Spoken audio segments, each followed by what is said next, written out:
So today we are going to continue with the anterior triangle of the neck. So yesterday we saw the carotid triangle, and the contents of the carotid triangle was common carotid artery. So today I am going to explain that. Along with that I will explain the external carotid artery and its branch, which is very important topic, and the answer cervicalis. So starting with the common carotid artery. The common carotid artery differs in length and in their mode of origin. The right one begins at the bifurcation of the brachiocephalic artery behind the sternoclavicular joint. So it means the right common carotid artery arises from the brachiocephalic artery on the right side. But the left one, it arises directly from the arch of aorta, and it ascends from the arch of aorta to the level of the left sternoclavicular joint. Then in the neck it have the common course. So the common carotid artery, it is divisible into the two branch. When it arises from the right one, it arises from the brachiocephalic, and the left from the arch of aorta. They cross the sternoclavicular joint and then runs in the carotid, first of all in the neck. And the neck they have the common course, then it enters into the carotid triangle, lies within the carotid sheath under the cover of sternocleidomastoid mastoid here. Then at the level of the upper border of the thyroid cartilage, it is divided into the two main branch. The anterior one is the external carotid artery, and the posterior one is the internal carotid artery. We will see that the common carotid artery, first in the neck, they run in front of the lower four cervical transverse processes under the cover of sternocleidomastoid, and at the level of upper border of thyroid cartilage, they divides into the external and the internal arteries. Now first of all we will see the external carotid artery. The external carotid artery supplies the exterior of the head, face, and the greater part of the neck. The internal carotid artery, it supplies the greater extent the parts within the cranial cavity and orbital cavity.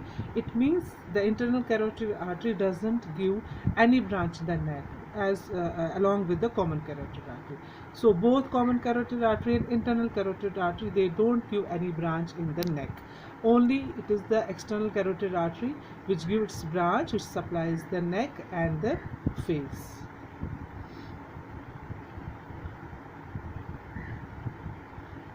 So we will see at the bifurcation of the common carotid artery, we have the two important structures. The one is the carotid sinus.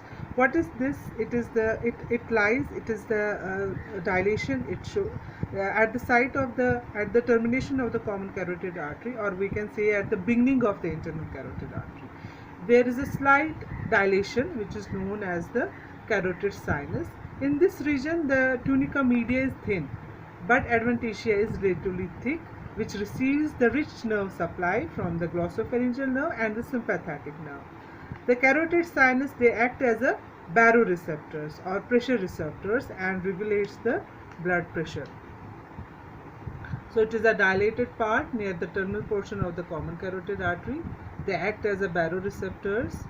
Then we have the carotid body. What is carotid body? It is a small oval shaped reddish color structure which is situated just behind the bifurcation of the common carotid artery. It also have a rich nerve supply, mainly from the glossopharyngeal nerve, but also it receives from the vagus and the sympathetic nerve. They act as a chemoreceptor and responds to the change in the oxygen, carbon dioxide, and pH content of the blood. Now we will see the internal carotid artery. It has no branch in the neck. External carotid artery, we see now the external carotid artery, it begins just opposite the upper border of thyroid cartilage. It is very important, it should be noted here. It is usually asked where the common carotid artery bifurcates, at the upper border of the thyroid cartilage. So it has little bit of the curved courses, passes a little bit upwards then backwards. So it has a like S-shaped course and terminates at the neck of the mandible. Where is the neck of the mandible? You know that. And there it divides into the two terminal branches, which is known as superficial temporal branch and the maxillary branch. Here you can see this is the common carotid Then we have the external carotid. This is the external carotid artery. External carotid artery, it has a somewhat curved course. When it reaches near the neck of the mandible, it divides into the terminal branch, that is the maxillary branch, which goes towards the maxilla, and the superficial temporal, which goes towards the temple. Now we will see the different branches of the external carotid artery. They are divided into the 4 sets: the anterior one, posterior one, ascending, and terminal. The anterior one are superior thyroid artery, lingual artery, facial artery. The posterior one, that is the that branches which arises from its posterior aspect. These are occipital, posterior auricular. Ascending are those which arises from its medial aspect. That is only one, that is ascending pharyngeal. And the terminal one, we have the superficial temporal and maxillary. So here you can see the branch. First of all, from the anterior aspect, we have the superior thyroid artery, we have the lingual artery, we have the facial artery. These arise from the anterior aspect. Then we have the posterior one. Posterior are the posterior auricular. This is the posterior auricular. We have the occipital artery. And from the medial aspect, we have the ascending pharyngeal. And the terminal are maxillary artery and the superficial temporal artery. Now we will see first the superior thyroid artery. Here also you can see this is the superior thyroid artery. As the name suggests, it goes towards the thyroid.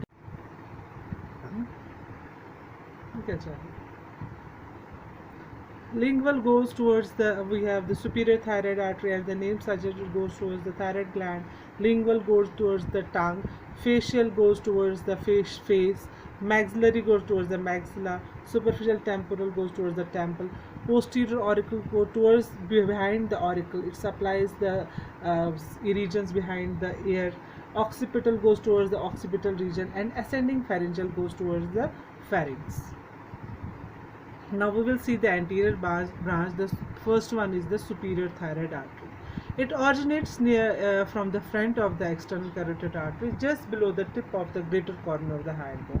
We have the hyoid bone. This is the body of the hyoid bone. We have the greater cornea of the hyoid bone. We have the lesser cornea of the hyoid bone. So it arises just below the tip of the greater cornea of the hyoid bone. So its course is, the first it runs downward, forwards, and parallel to and superficial to the external laryngeal nerve. It is very important to note here that the superior thyroid artery runs parallel and superficial to the external laryngeal nerve. External laryngeal nerve is a branch from the vagus nerve. Okay. So it passes then deep to the omohyoid muscles, sternothyroid muscles, sternohyoid, these are the infrahyoid muscles, and reaches the upper pole of the lateral lobe of thyroid, where it divides into the terminal branch. Okay, it is accompanied by the same named veins. So what are the branches of the superior thyroid artery? First of all, we have the infrahyoid artery. This is a small vessel which passes inferior to the hyoid bone to anastomosis with the counterpart and supplies the infrahyoid muscle. It gives branch to the sternocleidomastoid. It passes ventral to the carotid sheath, supplies the sternocleidomastoid on its deeper surface. The third one important branch is the superior laryngeal artery. It passes superficial to the inferior pharyngeal constrictor muscle and pierces the thyroid membrane, accompanying the internal laryngeal nerve. Within the larynx, it serves its muscles, glands, and mucosa. And it supplies the crico, and another branch is the cricothyroid artery. It supplies the cricothyroid muscle and anastomosis with the artery of the opposite side.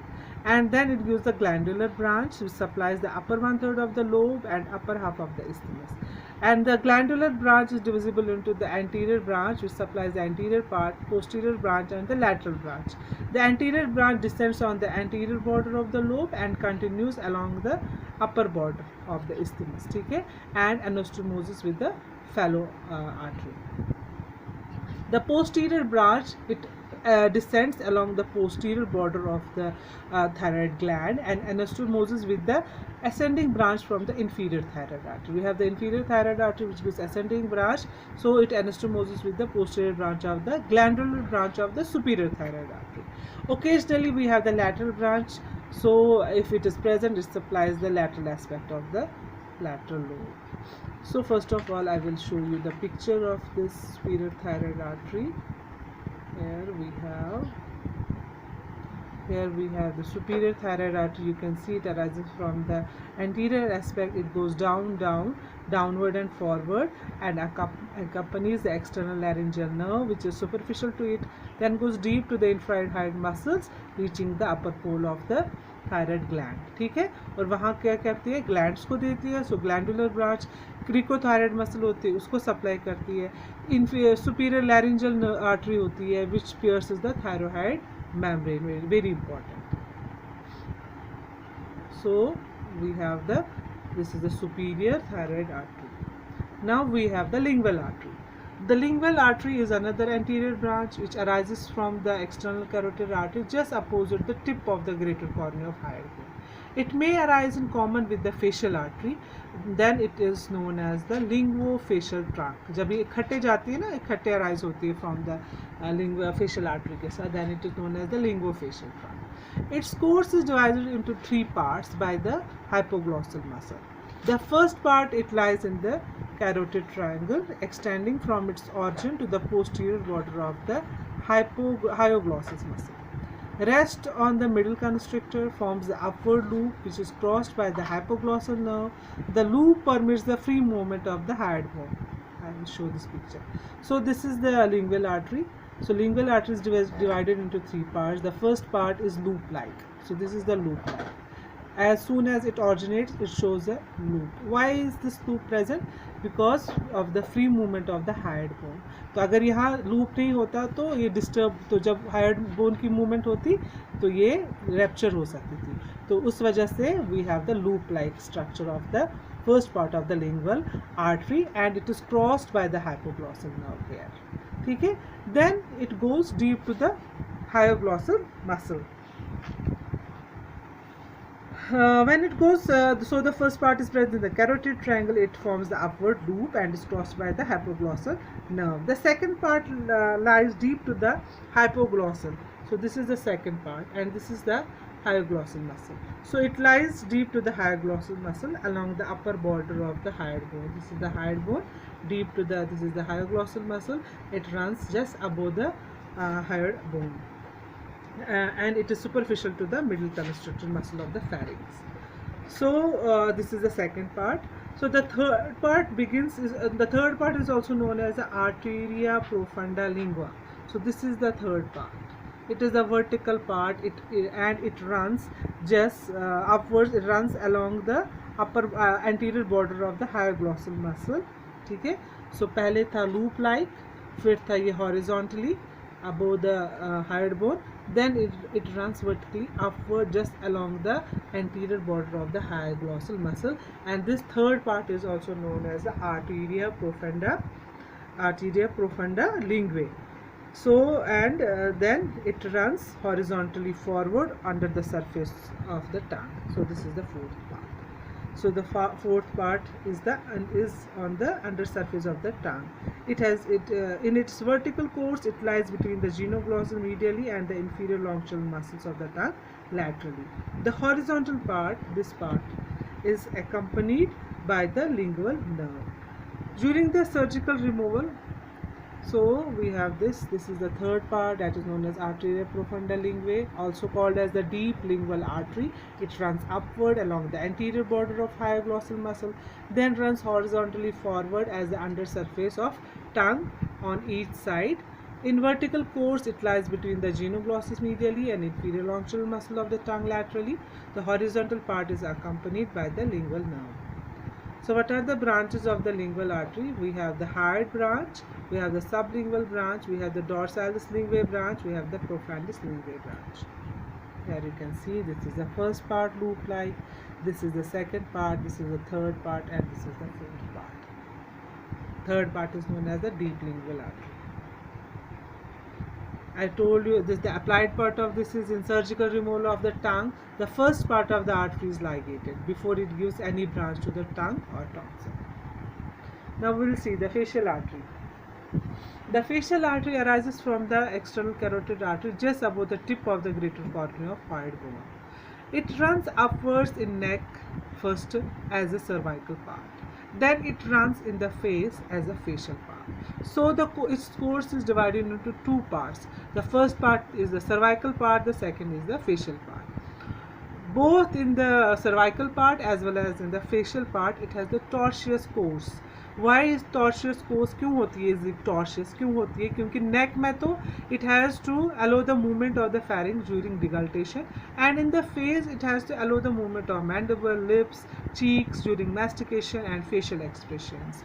So in order to escapes the traction and pressure, so it has the tortuous course.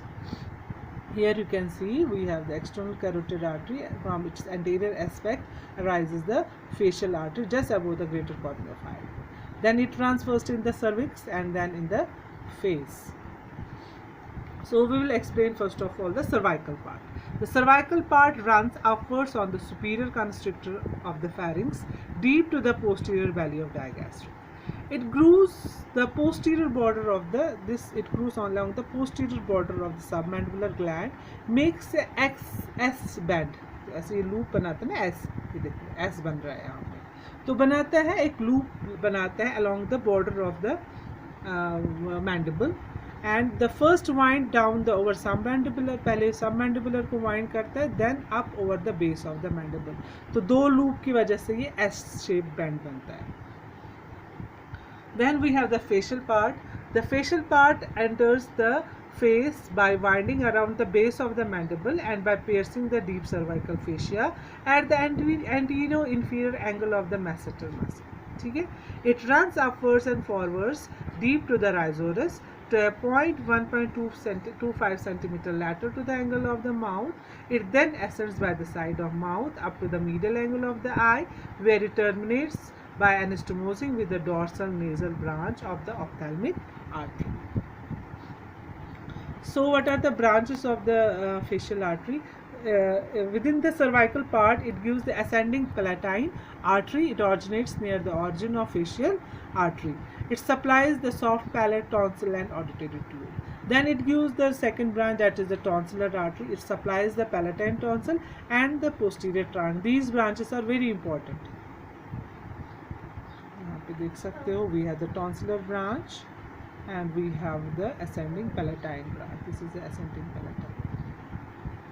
We have the ascending palatine and tonsillar. Then it gives the glandular arteries, distributes as 3 or 4 vessels to the submandibular gland to supply it and the adjacent area.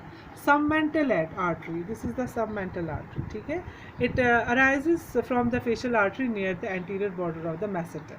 Masseter के just anterior border से arise होती है, and it follows the base of the mandible in an anterior direction and turns onto the chin, ठीक है? तो फिर चिन की तरफ जाती है at the anterior border of the depressor anguli oris muscle, and it is accompanied by the mylohyoid nerve. So submental artery and mylohyoid nerve are the contents of the digastric triangle. ये हमने पढ़ा था. It supplies the submental triangle and sublingual salivary glands and form the anastomosis with several arteries in its vicinity, including the mental and the sublingual arteries. Now the facial artery, in the facial part, it gives the inferior labial, superior labial, ठीक है? It originates near the corner of the mouth, ठीक है? Superior नीचे ऊपर जाती है, inferior नीचे जाती है, and it anastomoses with the opposite sides, the counterpart, and also with the mental and submental arteries. Superior labial, it just arises above the inferior labial artery. It passes superficial to the orbicularis oculoris muscle in the upper lip to serve that muscle as well as the substance of the upper lip. It sends a small twig, that is a septal branch, to supply the anterior inferior part of the nasal septum, and another one is the alar branch into the wing of the nose. The terminal of the vessel will anastomose with its counterpart of the opposite size. Then it gives the lateral nasal artery, the small branch arising when it passes along the nose. It supplies the ala and dorsum of the nose. This vessel will anastomosis with the other arteries in its vicinity. Angular artery is the terminal continuation of the facial artery. It supplies the tissue in the vicinity of the medial corner of the eye, and it anastomoses with the dorsal nasal branch of the ophthalmic artery. So we will rewind the branches of the facial palatine artery. In the cervical branch, it gives the ascending palatine artery, it gives the tonsillar branch, it gives the submental branch in the cervical part. And in the facial part, it gives the inferior labial, it gives the superior labial. Superior labial gives the septal branch, and then when it runs along the side of the nose, it gives a lateral nasal branch, and the terminal part is known as the angular artery, which anastomoses with the dorsal nasal branch of the ophthalmic artery. The posterior branch of the external carotid artery, and the anterior one we finished. That was the superior thyroid, that was the facial, and was the lingual. Now we have with the posterior branch. The posterior branch, the first one is the occipital artery. It arises in the carotid triangle from the posterior aspect of the external carotid artery, just opposite the origin of the facial artery. जहाँ facial artery arise हुई थी, उसके just opposite हमारी occipital artery, ये facial artery है, इसके opposite side से हमारी occipital artery arise होती है. It is crossed at its origin by the hypoglossal nerve. But at the branch in the carotid triangle, it supplies the branch to the sternocleidomastoid muscle. In the posterior triangle and the scalp, it gives the auricular branch. क्योंकि नाम यहाँ पे क्योंकि ये occipital है, तो occipital area को ही usually ज़्यादातर करती है blood supply, तो it gives the auricular branch, यानी कि कान को देती है. mastoid branch mastoid process की जगह देती है. meningeal branch and the muscular branch. The terminal branch of the occipital artery are distributed to the neck of the head. ये है जो हमारी आपने पढ़ा था स्कैल्प में हमारी जो इसकी ब्रांच होती है. Posterior auricular artery. It arises from the posterior aspect of the external carotid artery, just above the posterior belly of the digastric muscle. Its branches are: it gives a small branch to the digastric muscle, stylohyoid muscle, sternocleidomastoid muscle, to parotid gland, and the vessel gives of 3 branches to the stylomastoid, auricular, and occipital. Stylomastoid artery, it is the one of the important branch of the posterior auricular artery. It enters the stylomastoid foramen. Stylomastoid foramen से क्या निकलती थी हमारी facial nerve निकलती थी, ठीक है, और अंदर क्या जाती है stylomastoid artery, and it supplies the tympanic cavity, tympanic antrum, and mastoid cell, semicircular canal. तो अगर आपको पूछा जाए कि middle ear cavity की blood supply क्या है, that is the stylomastoid artery, which arises from the posterior auricular artery, which is a branch of the external carotid artery. So it is an important artery. Now medial branch, we have only one, that is the ascending pharyngeal artery. It is a small branch just arising just the middle side of the external carotid artery near its commencement. जहाँ पे अभी यहाँ start ही होती है, उसके medial aspect से हमारी ये artery start होती है. So it has a vertical course and it runs it ascends vertically upwards between the internal carotid artery and the side of the pharynx. एक साइड से इसका internal carotid artery होती है और दूसरे साइड से pharynx होती है और उनके बीच में से ऊपर जाती है towards the base of the skull. It gives the pharyngeal branch, pharynx के लिए, palatine branch for the tonsil, for the palate, inferior tympanic artery. Inferior tympanic artery supplies the medial wall of the tympanic cavity, and some meningeal branches. Now the terminal branches are maxillary artery. It is a larger terminal branch which is given off behind the neck of the mandible. And then we have the superficial temporal artery. Maxillary artery we will explain in the broad aspect during the next classes. Okay. So now we have the superficial temporal artery. It has a small terminal branch. It is divisible into anterior and posterior branch, which supplies the temple, scalp, and supplies the parotid gland, auricle, facial muscles. It also gives the transverse facial artery, which supplies the face. Now we have the another important structure, that is the ansa cervicalis, very important, or ansa hypoglossy. What is this? It is a thin nerve loop that lies embedded in the anterior wall of the carotid sheath. जब हमने पिछली बार carotid triangle पढ़ा था, carotid triangle is surrounded by the carotid sheath. Within its anterior layer we have the loop-like structure that is known as the ansa cervicalis. ठीक है? So this ansa cervicalis, it supplies the infrahyoid muscle. Infrahyoid muscles कौन थी? जो hyoid bone के नीचे थी. Which was that? sternothyroid, sternohyoid, and thyroid. We have the omohyoid. These were the infrahyoid muscle. So these muscles are supplied by the ansa cervicalis. Now we will see how it is formed. The ansa cervicalis, it is a loop, as I told you. The loop is formed by the two roots. Okay, the superior root, this is the superior root, and the inferior root. These two roots, when joined together, they form a loop like structure. Okay, now we will see the first of all the how the superior root is formed. The superior root is formed, it is a descending branch from the hypoglossal nerve. We have the hypoglossal nerve, so it has a descending branch. The descending branch gives the superior belly, but this branch carries the fibers from the C1. It is a branch of the hypoglossal nerve, but it carries the axons of the ventral rami of C1. So it carries the C1 and runs downwards, descends over the and runs downwards and descends over the internal carotid artery and the common carotid artery. Now we have, जब ये नीचे जाती है, it crossed by the internal carotid artery. Then we have the inferior root or the descending cervical nerve, इसको कहते हैं. It derived from the second and third ventral rami of the cervical spinal nerve. As this root descends, it winds around the internal jugular vein. यहाँ से हमारी क्योंकि laterally internal jugular vein होती है, इसको करती है just wind around and continue anterior inferiorly to join the superior root just in front of the common carotid artery. So we have the superior root, which is a branch of the hypoglossal nerve but carries the ventral ramus of C1, and the inferior root carries the fibers from ventral rami of C2 and C3. It runs downward and crosses the internal jugular vein, and just in front of the common carotid artery, these two roots join together to form the loop-like structure. Now we will see what are the distribution of this. The superior